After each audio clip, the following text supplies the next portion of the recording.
Okay, so welcome everybody. This is the Healthy at Home webinar, as you can see, for November 3rd. And we have these every Tuesday at 2 o'clock. So the link that you use today can be used every Tuesday at 2 o'clock. Even if you don't know what the topic is, you can always just join in, see what it is. We got some interesting stuff coming up for you in the month of November. So let's see. Sorry, I got two screens, so it's kind of new here. So today's topic is stop treating yourself as if you were old. There we go. Okay. Now I got it. Learn to safely challenge yourself with exercise. And I have to tell you, I'm taking a new certification. And that's what's kind of started this. Just a little background about me. You know, I'm a health educator with the county, and I've been here since May of 2019, so relatively new. My background has been in fitness. I'm in the fitness biz since 1995. So I worked at gyms, manager, fitness program manager, group exercise instructor, personal trainer, name it. I've probably done it except for Zumba. I'm certified in all the different evidence-based classes that we offer, that I am manager of here at Salt Lake County. So Enhanced Fitness and Walk with Ease, the Arthritis Foundation exercise program. I got my master's in kinesiology in 2017. And as I was saying, I'm currently enrolled in a thing called the Modern Management of Older Adults. It's a certification offered through the Institute of Clinical Excellence.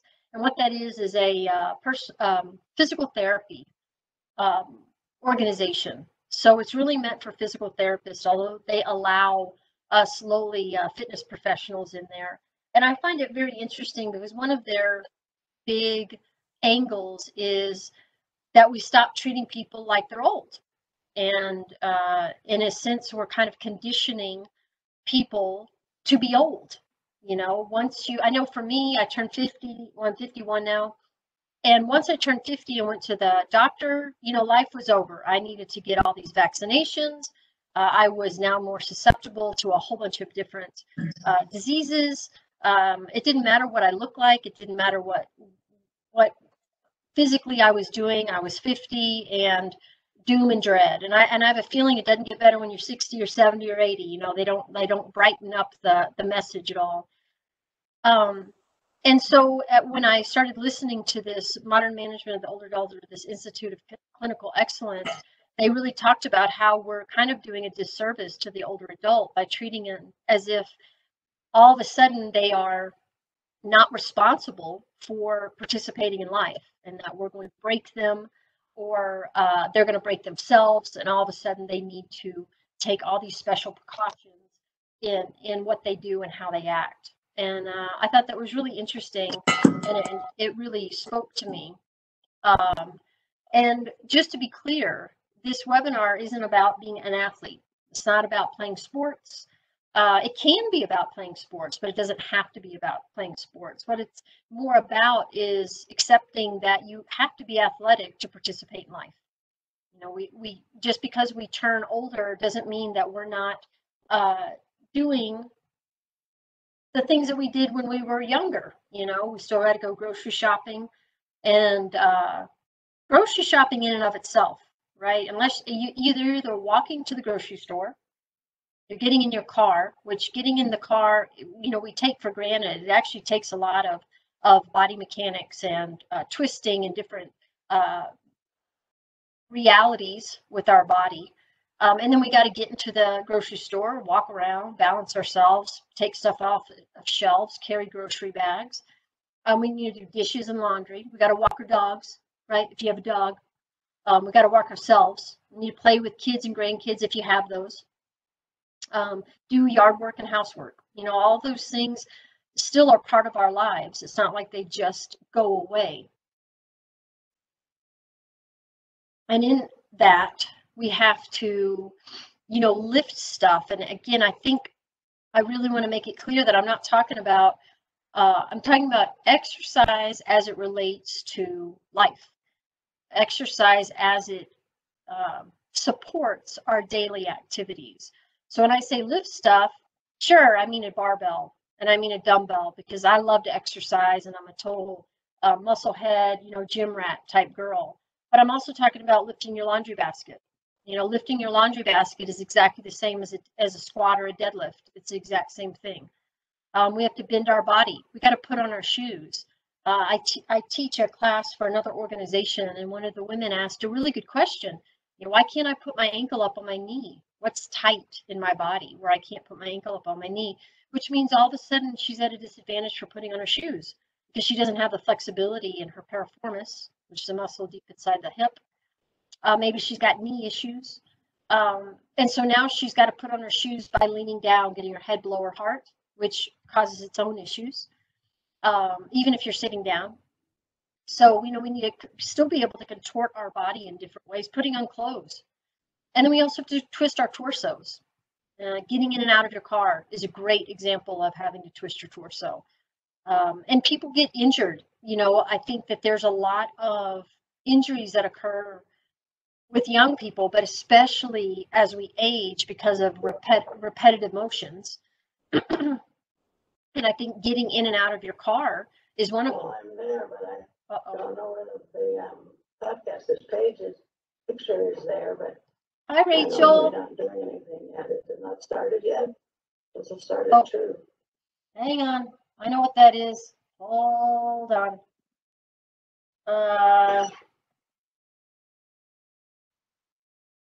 Hang on, you guys. Sorry. Okay. I don't know where page is. All right. Sorry about that. Here we are, back to this. So anyway, so we're twisting our torsos, getting in and out of our car, that kind of thing. So all the same type of stuff we did when we were younger, but all of a sudden you get to be 60, 65, God forbid your trainer gets you on the floor, twist you around because you could, and you can herniate a disc. There's all sorts of things that can happen, but more likely those things are going to happen if we don't do them too, or if we don't do them thoughtfully and safely. And that's always the key, right? Is trying to figure out how to do these things safely, so it doesn't add injury. So with that, does your current exercise routine include those motions? Twisting your body, bending at the hips, bending at the knees, lifting things. And so I put some pictures on here, and you can see I don't know if you can see my cursor, but I have this woman here in this blue sweatshirt or sweatsuit. It's a whole ensemble. It's very, very nice. And she's on one leg, kicking her leg out. You know what I mean? So she's dancing, obviously, but look at the balance that's involved with that. It's a simple motion, but a very effective motion. There's a lot of people who, if they get in that position, they're in big trouble. And part of it is maybe this woman's been dancing her whole life. She's got great balance. Who knows? These people over here doing the lunge, the runner's lunge. Again, we talk about lunges as a trainer. I talk about lunges to clients. I mean, I'm not an active trainer anymore, but back in the day. And I remember repeatedly people, I can't do lunges. I can't do lunges. Well, how are you going to go up and down stairs if you can't do lunges? And, it doesn't mean super hardcore, but getting into positions that are different and challenging. This woman over here on the far right is doing a kettlebell swing.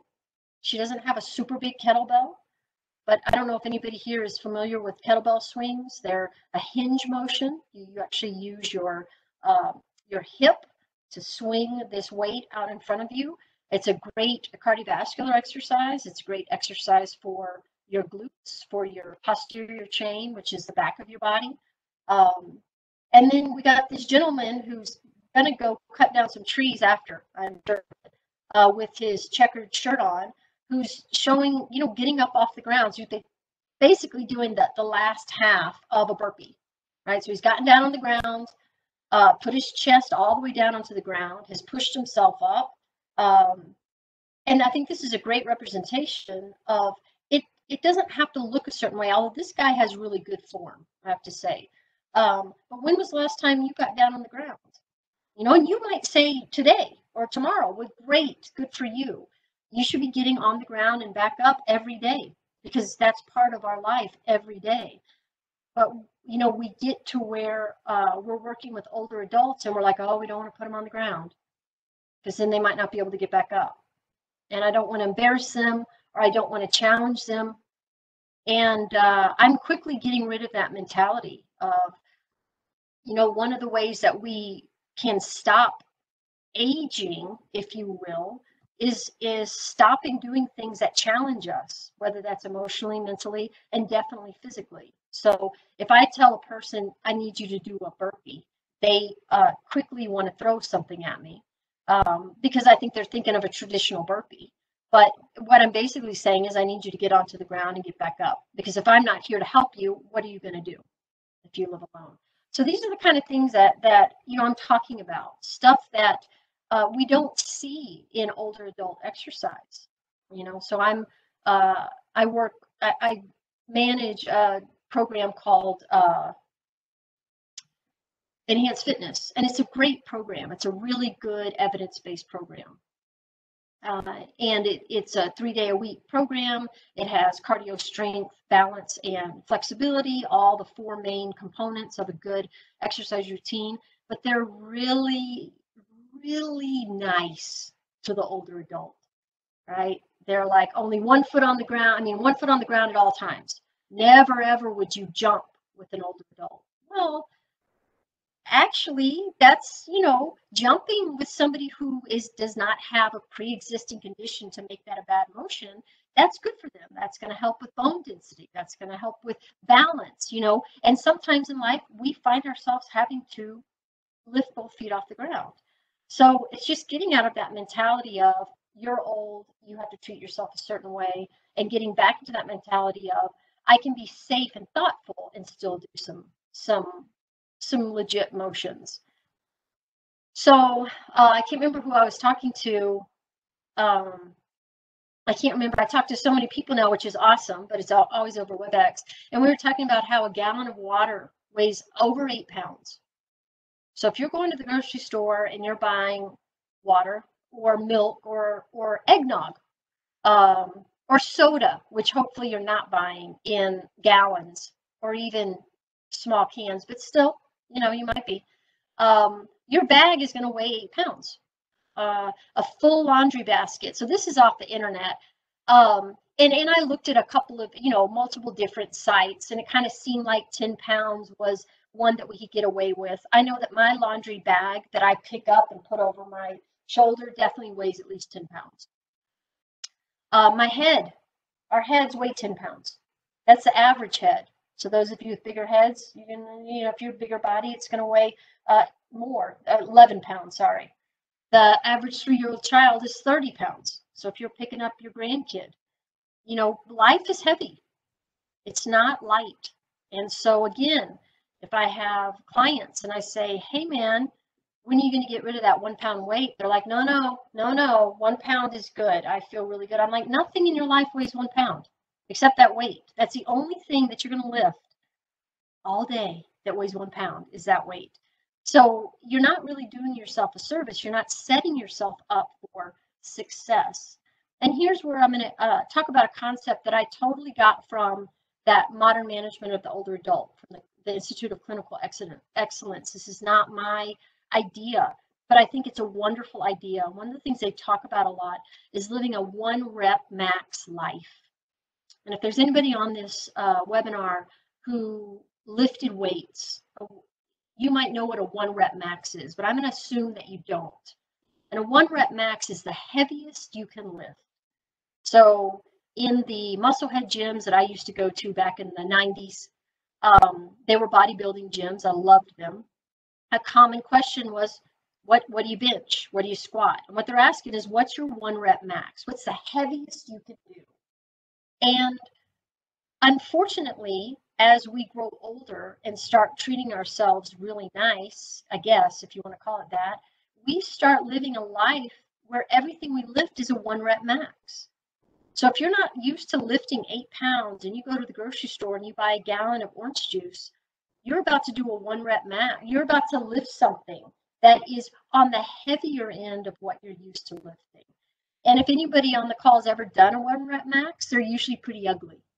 You don't keep your forearm on 1 rep maxes. I don't do them anymore. They're incredibly destructive to your muscles, but to your joints and ligaments, because it is maxing out your body's ability to handle that weight. So the idea here is to really accept and to understand that life has heaviness to it. It has things you have to lift. And when we put you through an exercise routine and you tell me, hey, I can't lift more than 5 pounds, and then you go to the grocery store and you walk in with 5 grocery bags on your arms, I'm like, I think you're lifting more than 5 pounds right now. But for some reason in exercise, there's this thought of, if I lift weights, I'm going to get bulky or big or become a bodybuilder, which is not going to happen.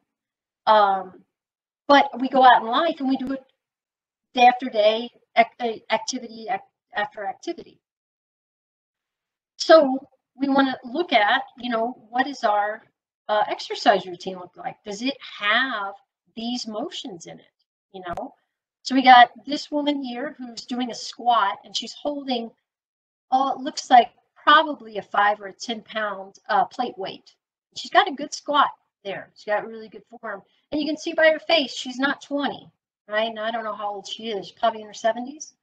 And what she's doing is practicing really good body mechanics. She's not lifting a ton of weight, but she's definitely doing some good weighted body mechanics.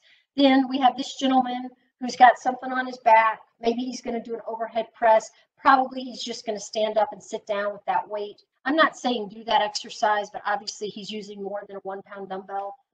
This woman over here on the bottom left-hand side of the screen, the reason I really like this picture is she's got a legit weight in her hand. Again, this is probably a 8 or a 10 pound dumbbell that she's lifting. And then we got this super stud over here, lady doing deadlift of quite a bit. We got 25s, 15s, 15 and 10. So I don't know what that is. Looks like 135, 145 pounds. Now, she might not be your regular average everyday 70-year-old or 80-year-old. I don't know how old she is. But obviously, these are all different exercises that we just don't see in workouts that are geared towards the older adult. You're seeing them more and more. We're seeing exercise routines that are coming out that aren't treating older adults as if they're these frail,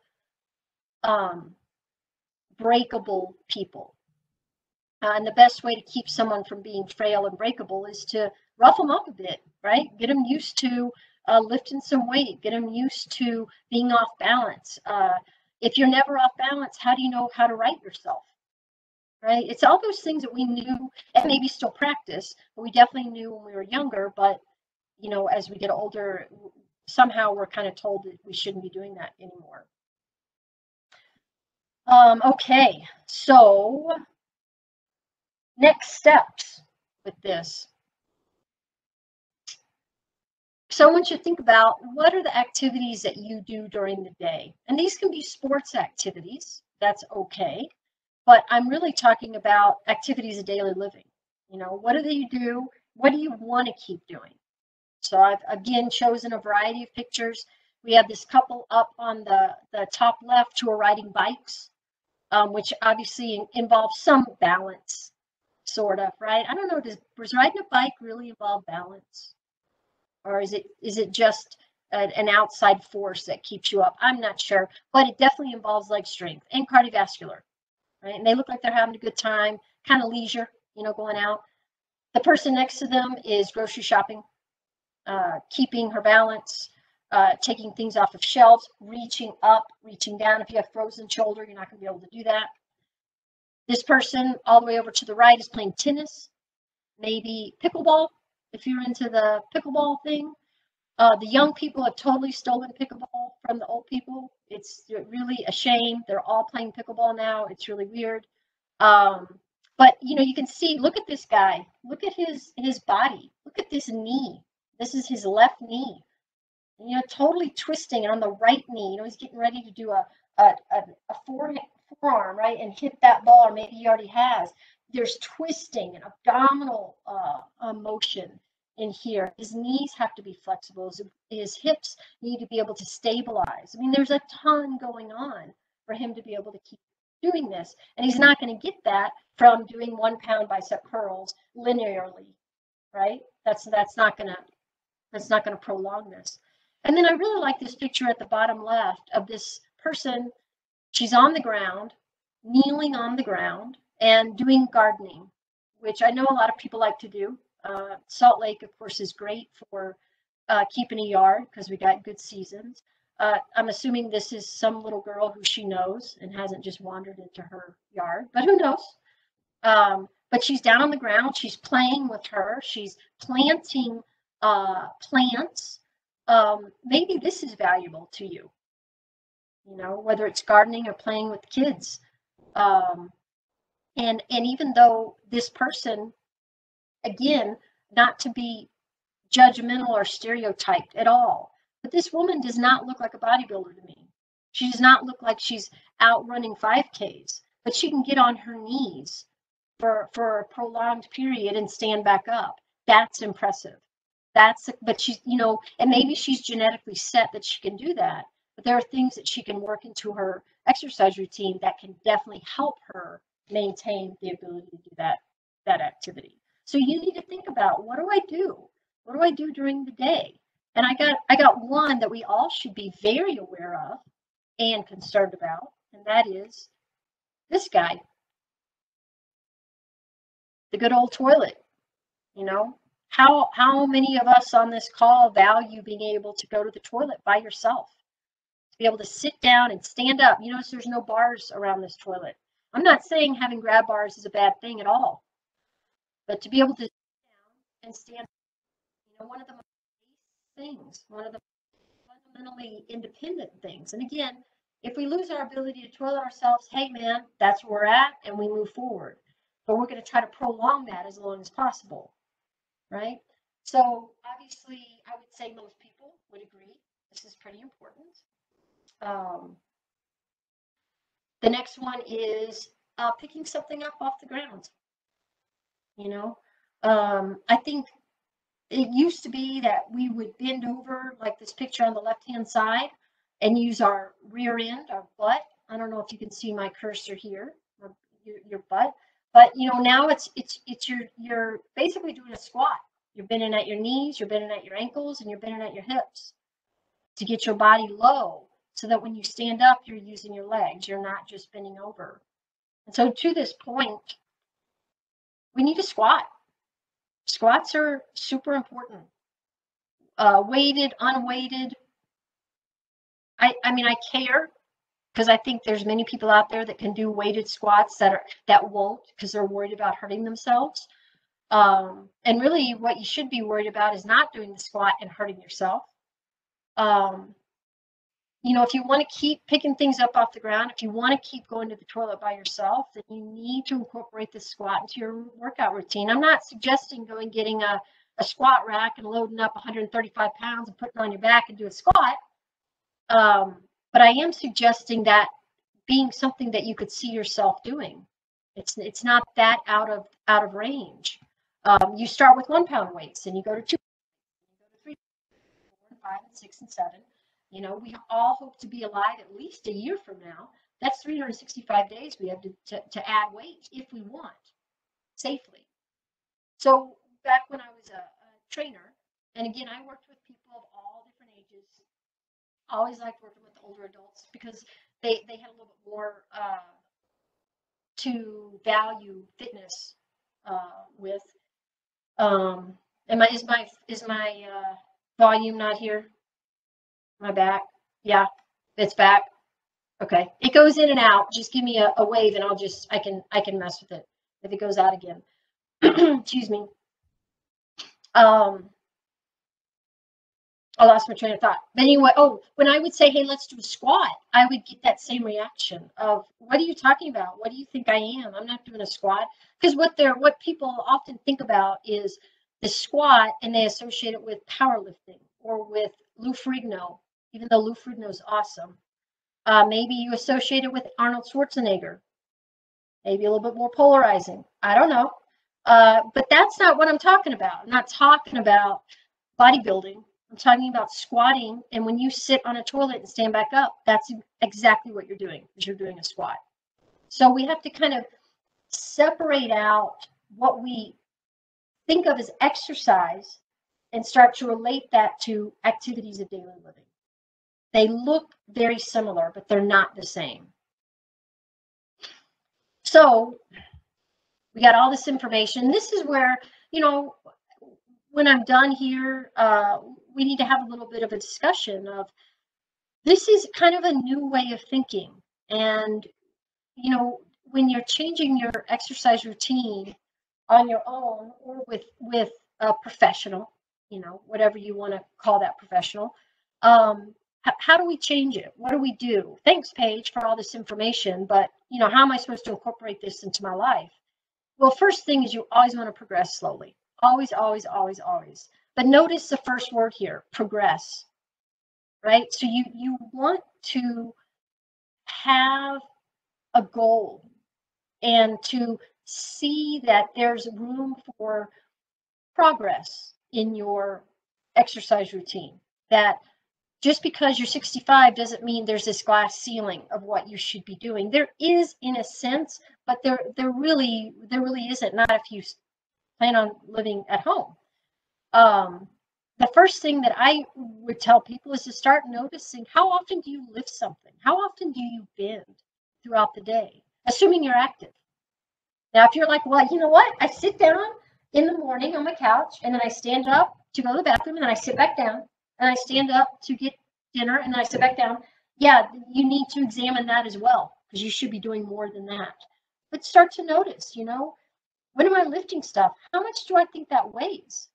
I think a really good tool is one of those, there are scales that you use to weigh your luggage before you get on the plane. Remember, right? If it's over 50 pounds, you got to pay $50 or whatever. So it's a little thing you hold, and you put your suitcase on it. We have one really great gadget.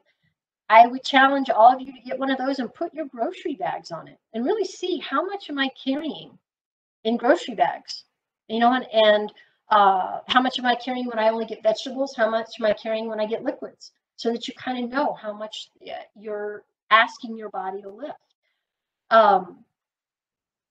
Determine, you know, I said that, you know, determine how much things weigh, so that you can start to say, all right, well, if my grocery bags average about 6 pounds, and my laundry bag is probably about 10 or 15, and I need to go up and down stairs, I need to be starting to incorporate that kind of weight into my life. Not right away, maybe over the next year, maybe it takes you 2 years, but to have it in your brain that that's something you could do. Not, I'm lifting 2 pounds and I'm going to get to 3 pounds and then I'm going to stop, because nothing weighs more than 3 pounds, right? We want to get out of that mentality. So I found this fun meme, I guess they're called. I've got 99 problems and they're all my sore muscles. People don't want to be sore, right? They don't want to work out. They don't want to be sore. I don't even want to be sore anymore. And I love lifting. It is definitely a passion. I do it to this day. I plan on doing it until I die. And I like to lift heavy. It's fun for me. I like the way I feel. I like the way I look. And I'm sore. I've gotten to where I don't want to be that sore anymore. I don't want to get to where I can't walk downstairs. But at the same time, you know, you're going to experience body aches or pain, whether you're active or inactive. Your body is going to hurt one way or the other. And it can hurt from inactivity, or it can hurt from activity. Then that is your choice. It's kind of like life's hard. No matter what you do, life is hard. You know, you're going to have money problems with too little money. You're going to have money problems with too much money. Which one of those do you want? Which problem do you want to have? And so, of course, for me, it's always been, I want to know why I'm sore.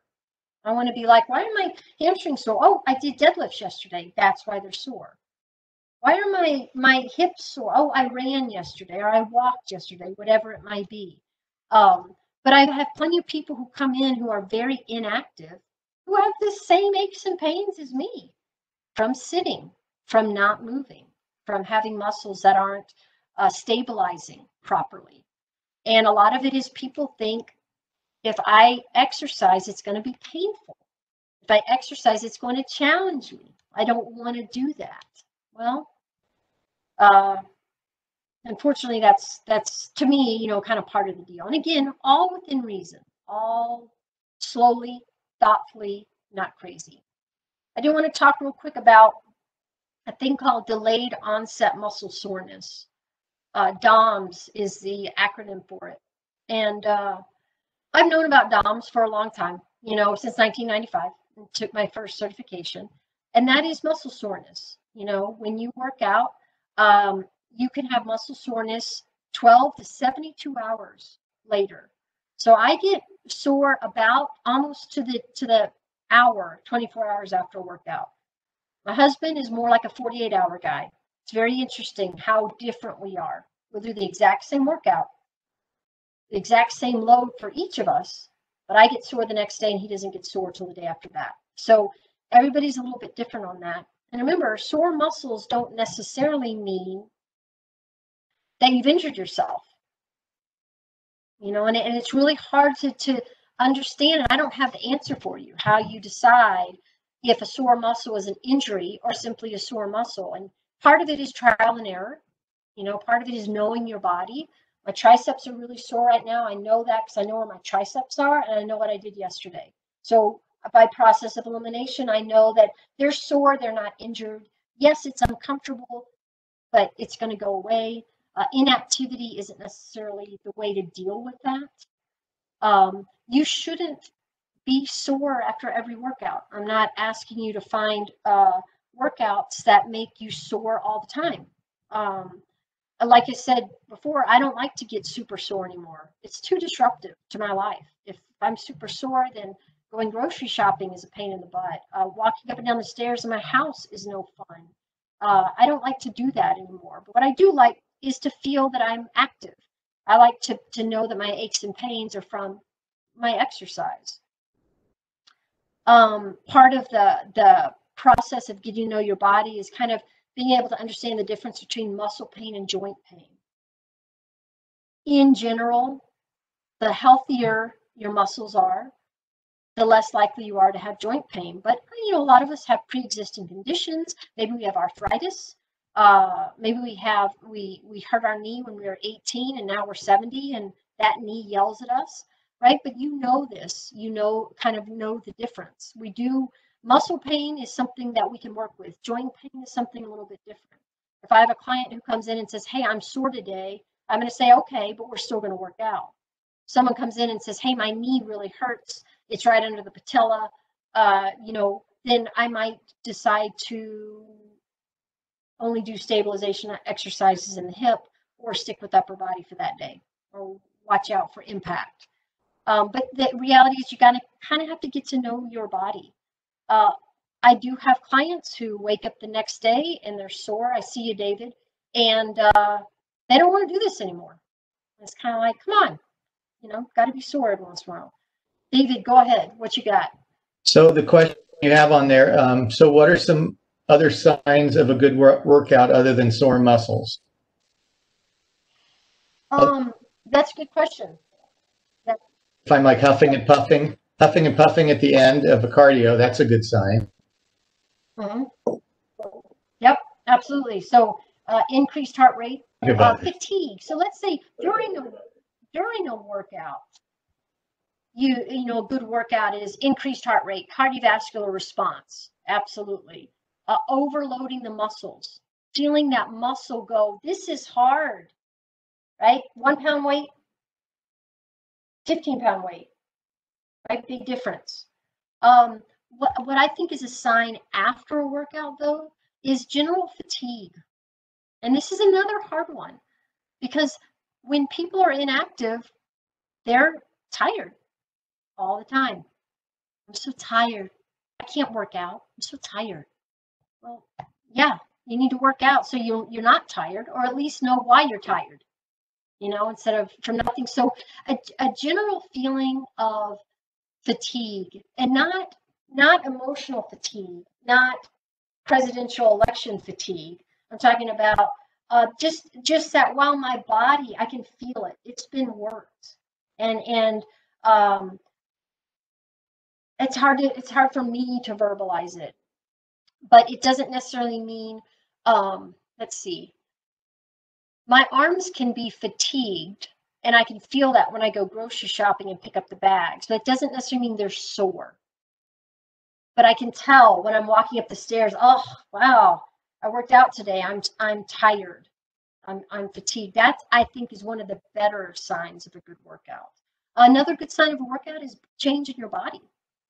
Increased strength, increased cardiovascular stamina, increased flexibility or mobility. All of those are showing us that what we're doing is helping, is going towards our goal. Anybody else have an idea of what they would think is a good sign of a workout? I might be sore, I might be tired or fatigued, but I feel so good. I've accomplished something. I did it. Plus, my body just says, "Whoa, good girl." I feel good. Absolutely, Valerie. Yeah, absolutely. I know that I work out in the mornings because it sets the tone for my day. I'm like, okay, I just worked out. Life's good. Bring it. I'm ready. Sometimes it gets a little bit of a crutch, right? So maybe there's a day when I can't work out and I'm like, oh my gosh, I didn't get to work out. I'm not emotionally ready. But that's my own problem. I'll go to therapy and figure that out. But yeah, just that feeling of I did something today. I did something good for my body. Anybody else? All right.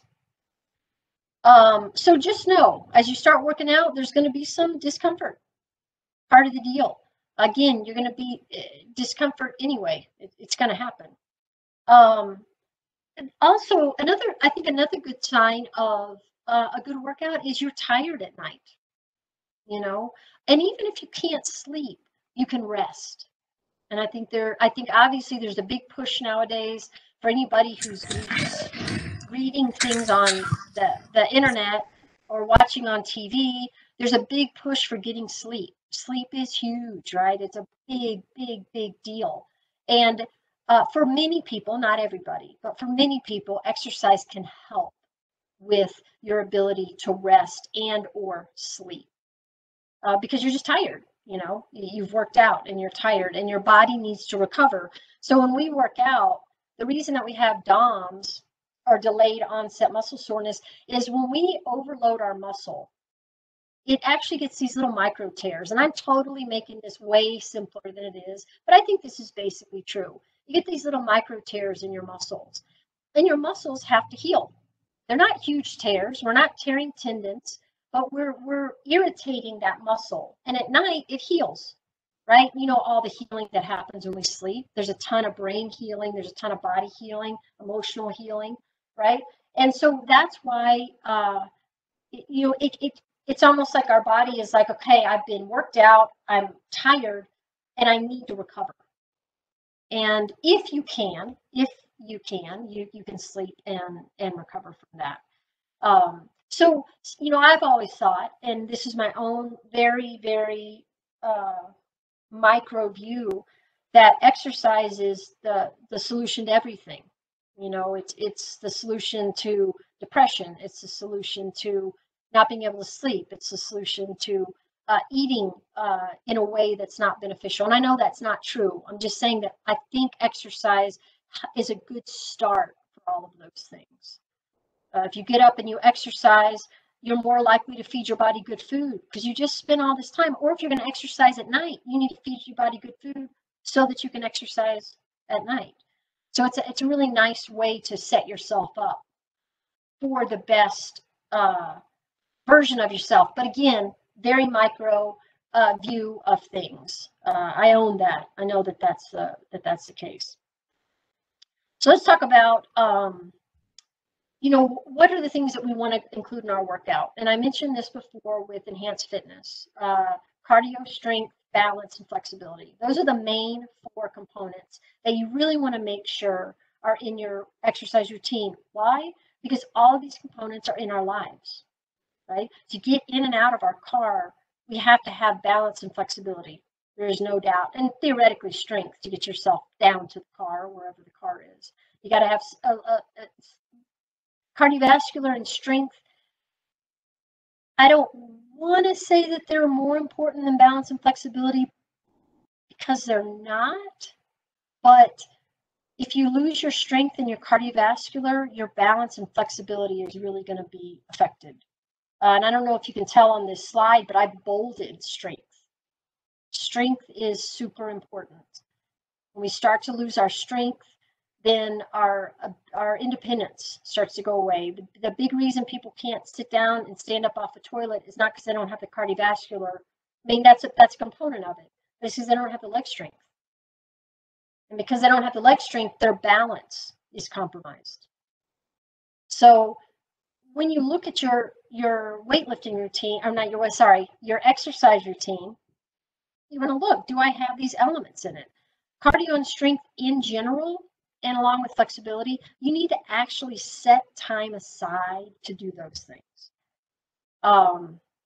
Walking with your girlfriend and talking about fun stuff, that can be counted as a cardiovascular workout, as long as you really can't form super long sentences because your heart rate is elevated. We want some cardiovascular response out of that.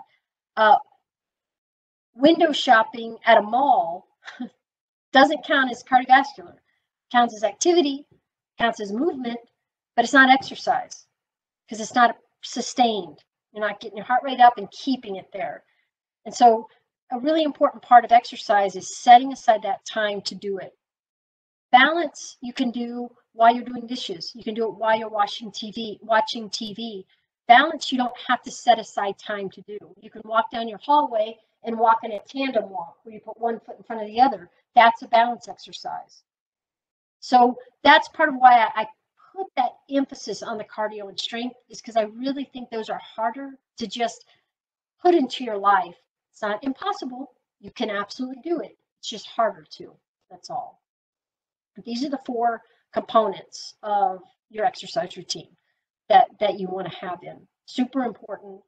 Any routine that you pick up, do this checklist. Does it have these things in it? Or what combination does it have of these things? So I'm going to wrap this up for questions and maybe some elaboration on workouts with this funny cartoon that I found. You can see that this doctor is saying, you know, to the fellow, what fits your busy schedule better, exercising an hour a day or being dead 24 hours a day, which I think is good. I've spent pretty much my entire career fighting with people against not wanting to exercise, which I get. They're right as an American, no problem. But I also get the oh, I can't do this, or this hurts, or and I'm like, well, you could try exercise. That might help. And so it's kind of like the delayed onset muscle soreness. There's going to be some discomfort with a good exercise routine, whether it be physical discomfort, whether it be emotional discomfort because you're having to fit it into your schedule and give up something else. Maybe it's vulnerability because you don't feel like you're very good at exercise. That's something that I'm hoping will kind of disappear as as exercise becomes less of a gym thing and more again of an activities of daily living thing. I think sometimes exercise is related to athletic ability. And if you're not really confident about your athletic ability, you might think that you can't exercise, and they are 2 very separate things. I've never been an athlete. I've never played on sports teams. I mean, I did as a kid, but that doesn't count. But as an adult, I never did that. And part of it was because I didn't think I was good at it, but I was always good. I always liked exercise because it made me feel good. Like to Valerie's point, I just felt good afterwards. So are there any thoughts, anything I can clarify or expand on? I know I didn't give you any concrete exercises to do besides the squat. the lunch, because part of that's by design. I see you, Vicki. Part of that is I don't know you guys. I don't know your pre-existing conditions.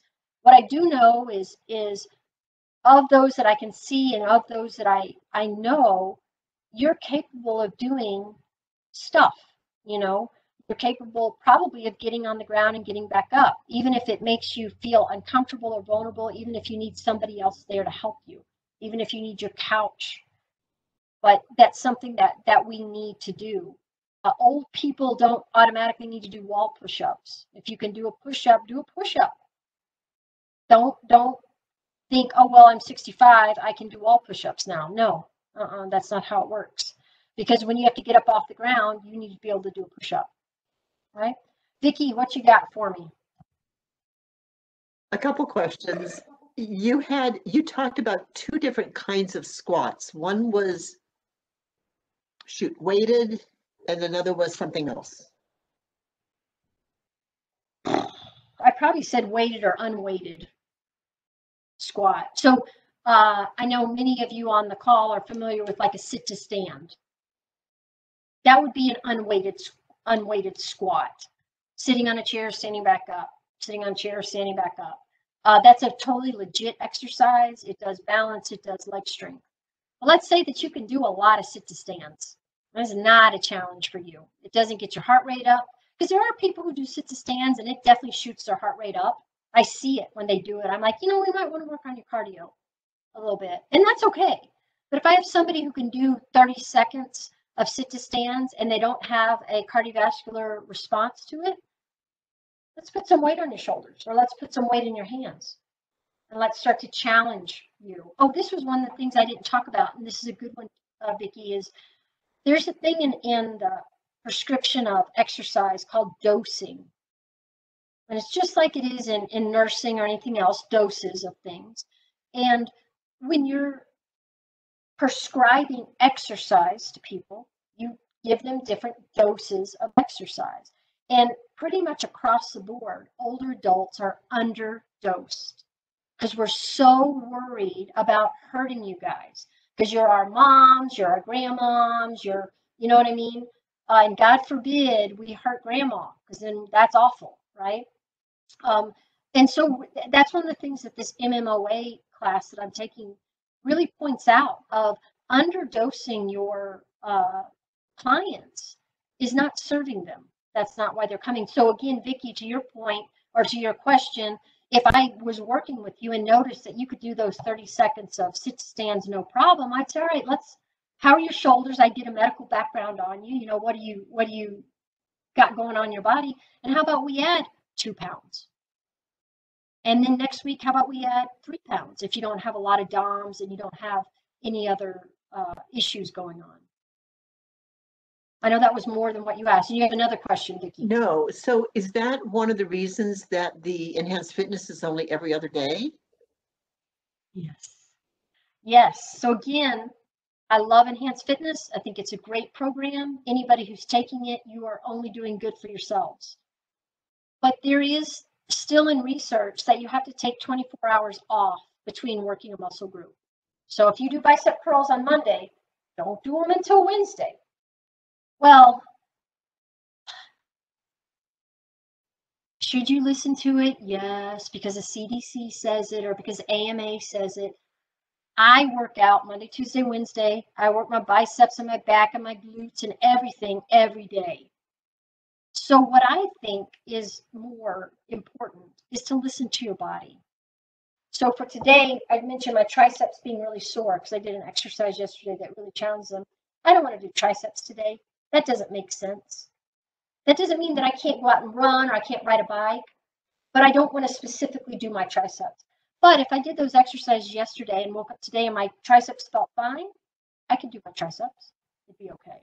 But yes, there is that rule that you have to wait, 48 hours between muscle groups. Again, that's something that they prescribe for older adults. Are we going to find that that's an underdosing? Are they going to change that? I don't know. For now, I would listen to your body and listen to them. They're smart, whoever's putting this stuff out. Yep.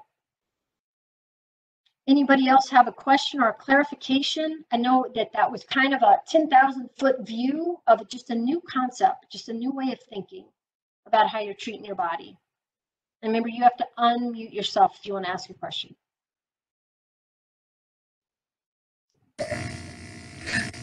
Not a question, just a comment. Thank you. I've never really thought about, I could get injured not working out. You know, working out doesn't equal injury. So thank you. It's true. Yeah, it's very true. You're going to get injured no matter what. It's just to what extreme and how much does it affect your life? You know, if you don't work your balance and don't work your muscles, you might fall and injure yourself. And then you're injured. And it's not from exercise. It's from lack of exercise.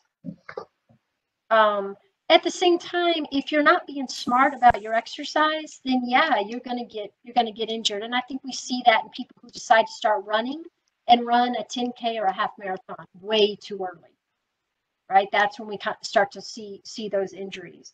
Or you say, oh wow, Paige said to do a squat, I'm gonna go get 100 pounds and put on my back and do a squat. No, that's not what I'm saying. You know, slow and steady wins the race. Increment by increment. Let's say that you only add 3 pounds to your weightlifting routine this year. That's 3 more pounds. That's great. It doesn't have to be 30. It doesn't have to be 100. But yeah, injury is going to happen no matter what. Okay, I see you, Donald, and Joan. You had a question before that, and I'll get you, Donald. Joan, do you have a question? That's you. She's muted. Oh, yeah, unmute.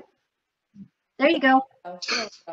When you said ADLs, I thought, whoa, because ADLs are what I'm a nurse, and if someone goes into a nursing facility or an assisted living, they look at your ADLs. Can you do that? And there are 6, I think they've added 2 more. There's 8 of them that you have to be able to do. And I don't know if y'all know what those are. But toileting and eating by yourself are big ones. Being able to brush your teeth, move. Dress yourself. Dress yourself as well. Yeah, I mean, things that we all, we can do. But when you said, think of exercising in supporting your ADLs, I thought, whoa, this is good. Because if you want to stay in your home and age in your home, you got to do these ADLs. Otherwise, you're going to not be able to stay in your home. So it's another concept for me. Exercise to support your ADL. That's good. Yeah, I'm trying hard to get people away from thinking of exercise as something you do in the gym or something that you do to be athletic. You exercise to be independent. That's always what exercise is meant to me. Independence and mental clarity and not going wacko. It's worked so far. Donald, what you got? Don is good enough. Don, sorry.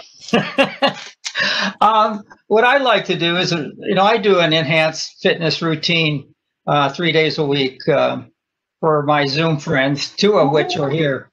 But I try to challenge myself. So when we're doing a side leg lift out to the side, I try to let go of the chair. I challenge my balance. Like when on Monday I was doing bicep curls, but I was doing it like a sumo position. So I'm loading up my glutes and my quads, and it's also a balance issue too. And I did the rowing exercise in a lunge, where I drop my back knee and then pull it back. So there's modifications you can do to simple exercises that can increase, the effectiveness. The other thing, and I'd like to say one more thing, and that is, if you're going to do a really strenuous exercise, let somebody else know you're doing it. I don't want surprises. We had a lady who lost her life because she went running, and she tried to go run across Wasatch Boulevard and got hit by a pickup truck because the light changed and the guy didn't see her in the crosswalk and ran right over her and killed her. So if you're going to do strenuous exercise, let other people know that you're doing them, so there are no surprises. Yes, good Sorry. rule of thumb. Now I know who you are, Don. Sorry, I got it. I know you. Yeah, those are all very good points. Very good points. You can challenge yourself instead of just, I mean, life rarely is a one joint movement. Life is almost always multiple joint movements at a time. It's not just bicep curls. You notice I'm picking on the bicep curls, but they're kind of silly. I mean, come on. But yeah, challenging yourself, doing balance exercises, putting yourself in positions that challenge your balance while you're doing strength exercises, all good things. And obviously, yes, very good rule of thumb. If you're going to go out and exercise, tell somebody so they know where you're at. And yeah, Wasatch. It's a tough street. Trudy.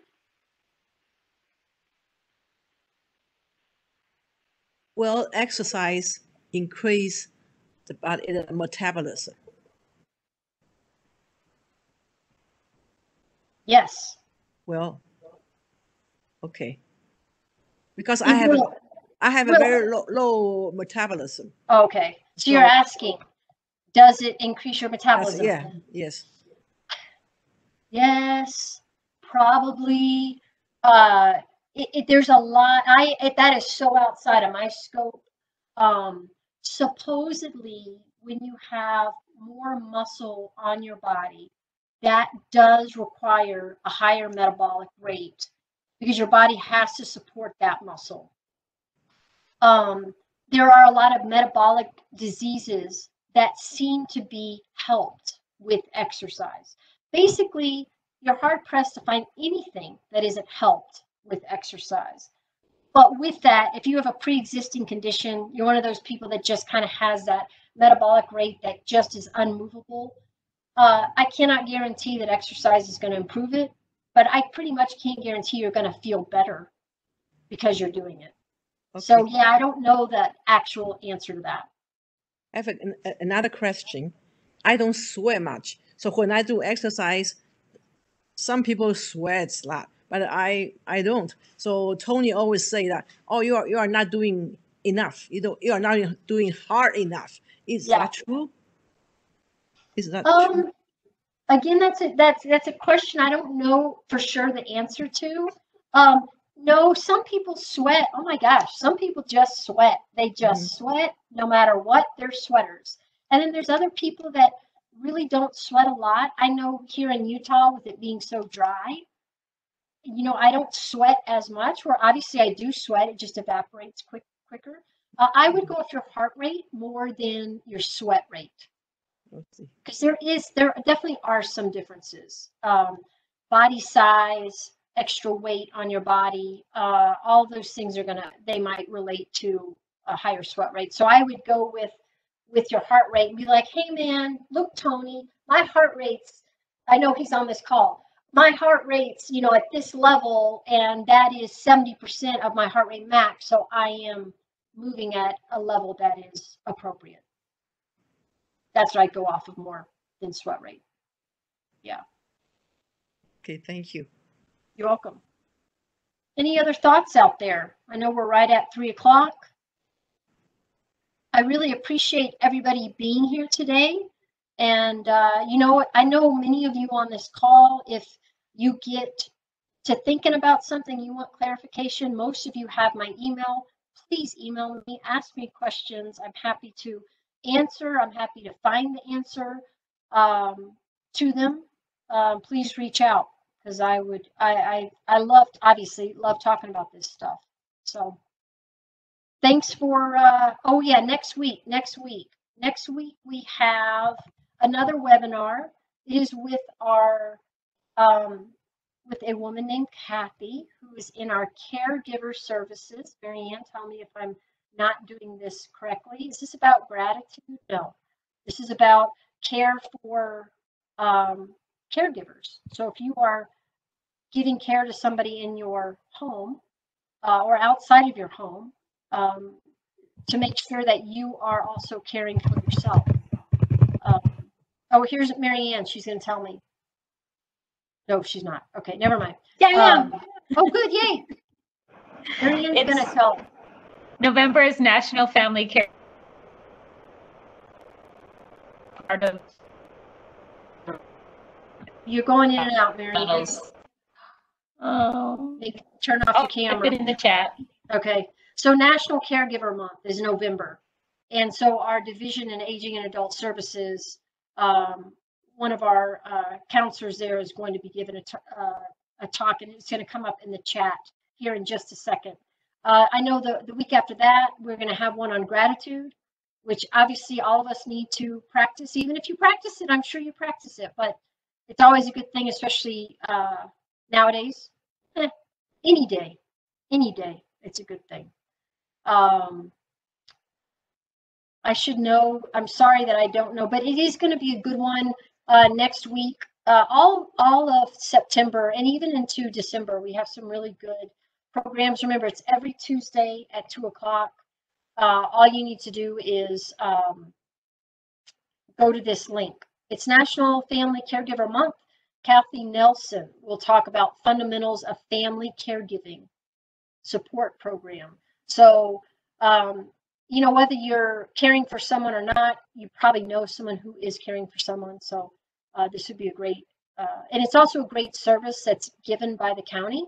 So it might just be nice to learn about it a little bit more for those people who you know who might benefit from it. I actually took a class from Kathy last winter, and I wasn't caregiving yet, but I anticipate that I will be. And she's amazing. So she will have all sorts of good information, I can guarantee you. She is. I agree, Vicki. I don't know Kathy well, but what I do know of her is pretty wonderful. So she's gonna definitely give a good presentation.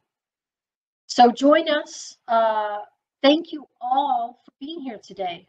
And hopefully we'll see you next Tuesday. She's going to share a lot of resources. Hang in there today. No matter what, we're gonna be okay. Life is gonna be okay. We're all gonna be okay. Yeah. So exercise, eat well, get your sleep, right? Care for yourself. That's the important thing. All right, you guys. Thanks so much for being here. Appreciate it. Have a good one.